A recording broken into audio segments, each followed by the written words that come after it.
Assalamualaikum warahmatullahi wabarakatuh.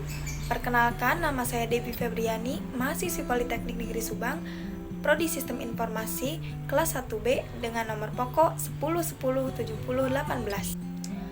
Pada kesempatan kali ini, saya akan menjelaskan materi isi buku Pendidikan Kewarganegaraan untuk Pendidikan Tinggi yang dikarang oleh Dr. Ujang Carda, SSH, MH, MIP, MAP.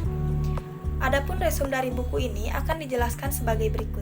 Pada buku Pendidikan Kewarganegaraan untuk Pendidikan Tinggi ini terdiri dari 7 bab. Bab 1 menjelaskan mengenai orientasi terhadap pendidikan kewarganegaraan yang memiliki subbab yaitu latar belakang pembelajaran pendidikan kewarganegaraan. 1. Perubahan pendidikan ke masa depan. Agar bangsa Indonesia ini tidak tertinggal dari bangsa-bangsa lain, maka bangsa Indonesia harus memajukan pendidikan nasional searah dengan pendidikan masa depan. Pendidikan nasional memiliki fungsi yang sangat strategis, yaitu mengembangkan kemampuan dan mencerdaskan kehidupan bangsa.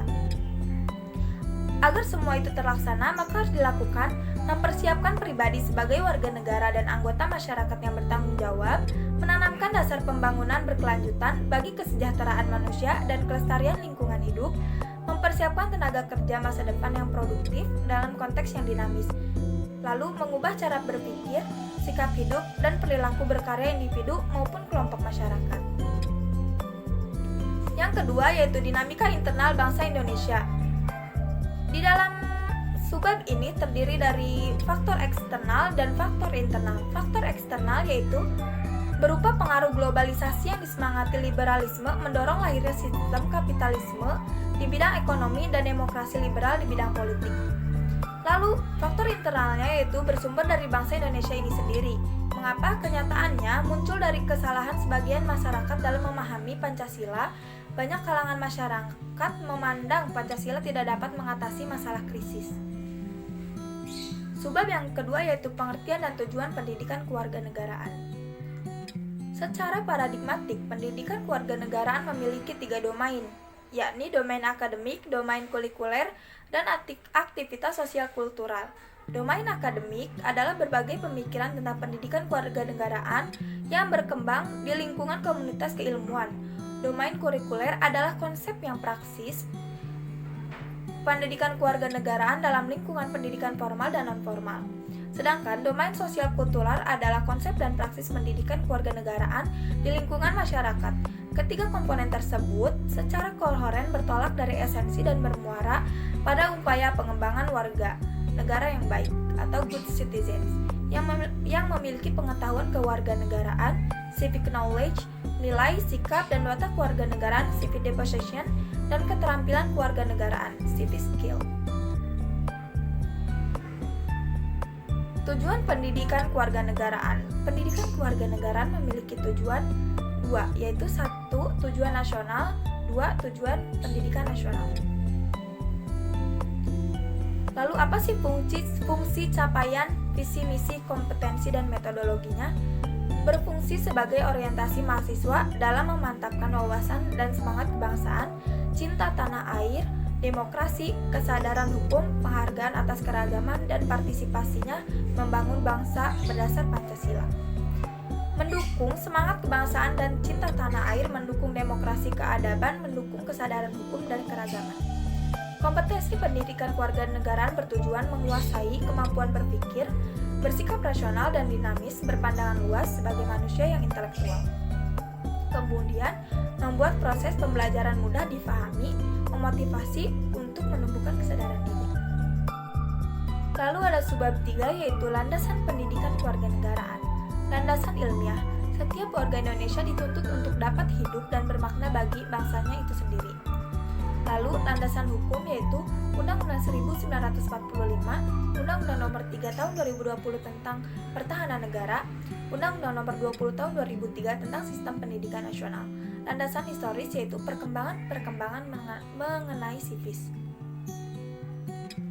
Lalu ada subbab 4 yaitu Pancasila sebagai nilai dasar pendidikan kewarganegaraan.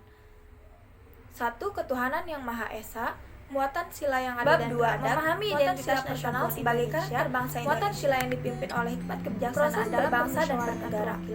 Adanya bangsa dan negara Indonesia ini karena adanya asal-usul bangsa Indonesia dan asal-usul istilah Indonesia.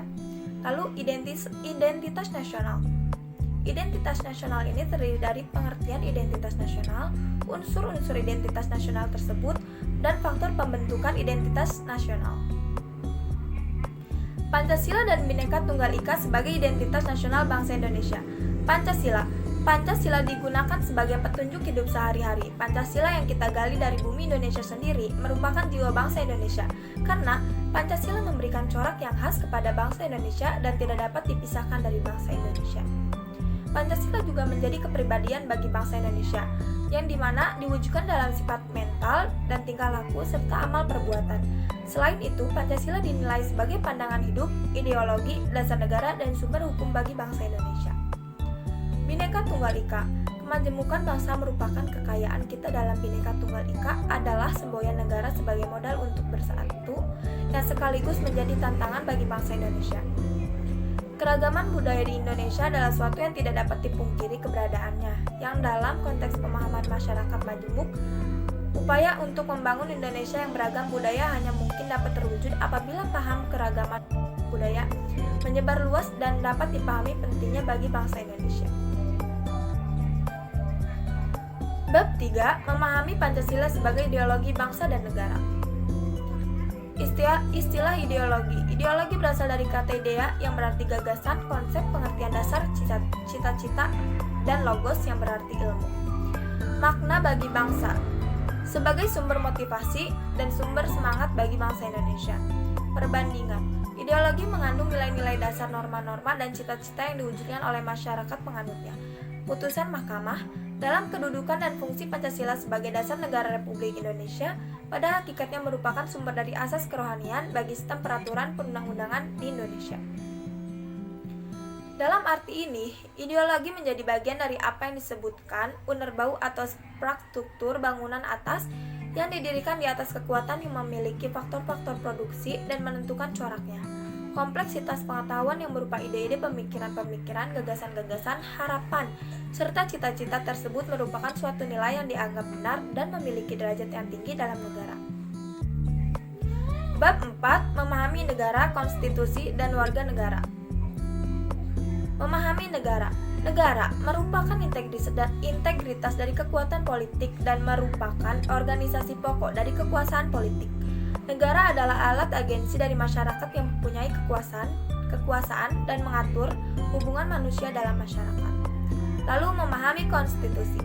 Secara umum dapat dikatakan bahwa konstitusi disusun sebagai pedoman dasar dalam penyelenggaraan kehidupan negara agar negara berjalan tertib, teratur, dan tidak terjadi tindakan yang sewenang-wenang dari pemerintah terhadap rakyatnya. Lalu memahami warga negara Indonesia. Warga negara sebagai salah satu unsur hakiki dan unsur pokok dari suatu negara yang memiliki hak dan kewajiban yang perlu dilindungi dan dijamin pelaksanaannya oleh undang-undang. Dalam hubungan internasional, di setiap wilayah negara selalu ada warga negara dan orang-orang asing yang semuanya disebut penduduk. Bab 5. Memahami negara hukum, hak asasi manusia, dan demokrasi. Negara hukum. Suatu pemerintahan negara yang mengatur sekaligus menjalankan tugas berkaitan dengan pemenuhan kebutuhan dasar hidup. Hak asasi manusia. Penciptaan hukum yang ditujukan terhadap perlindungan atas hak asasi manusia menurut mazhab hukum Qadrati merupakan bagian hukum dari Tuhan, atau dalam Islam disebut sunatullah, yang eksistensinya menjadi landasan bagi hukum positif atau hukum tertulis. Demokrasi Indonesia. Demokrasi Pancasila merupakan demokrasi konstitusional dengan mekanisme kedaulatan rakyat dan penyelenggaraan negara dan penyelenggaraan pemerintah berdasarkan konstitusi, yaitu Undang-Undang 1945. Bab 6. Memahami wawasan Nusantara sebagai wawasan nasional Indonesia. Setiap bangsa mempunyai wawasan nasional yang merupakan visi bangsa bersangkutan menuju masa depan.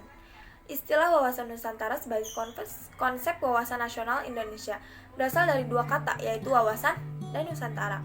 Istilah wawasan itu sendiri berasal dari kata wawas, yang berarti pandangan, tinjauan, atau penglihatan indrawi. Sementara itu, istilah Nusantara berasal dari kata nusa, yang berarti pulau-pulau, antara, yang berarti diapit di antara dua hal. Wawasan Nusantara sebagai cara pandang juga mengajarkan bagaimana pentingnya membina persatuan dan kesatuan dalam segenap aspek kehidupan bangsa dan negara dalam mencapai tujuan dan cita-citanya. Bab 7. Memahami ketahanan nasional dan integrasi nasional Indonesia. Ketahanan nasional. Ketahanan nasional adalah dinamika, yaitu suatu bangsa yang berisi keuletan dan ketangguhan yang mampu mengembangkan ketahanan, kekuatan nasional dalam menghadapi dan mengatasi segala tantangan dan ancaman. Integrasi nasional. Integrasi nasional adalah suatu progres penyatuan atau pembaruan berbagai aspek sosial budaya, estimasitas, latar belakang ekonomi dalam kesatuan wilayah. Pengaruh ketahanan nasional. Aspek yang mempengaruhi ketahanan nasional diantaranya yaitu aspek geografis, aspek pendudukan, aspek ekonomi, aspek politik, aspek sosial budaya, dan aspek ideologi. Itulah ketujuh bab yang telah saya sampaikan dari buku Pendidikan Kewarganegaraan untuk Pendidikan Tinggi ini. Mungkin cukup sekian dari saya. Mohon maaf apabila ada kesalahan. Terima kasih. Wassalamualaikum warahmatullahi wabarakatuh.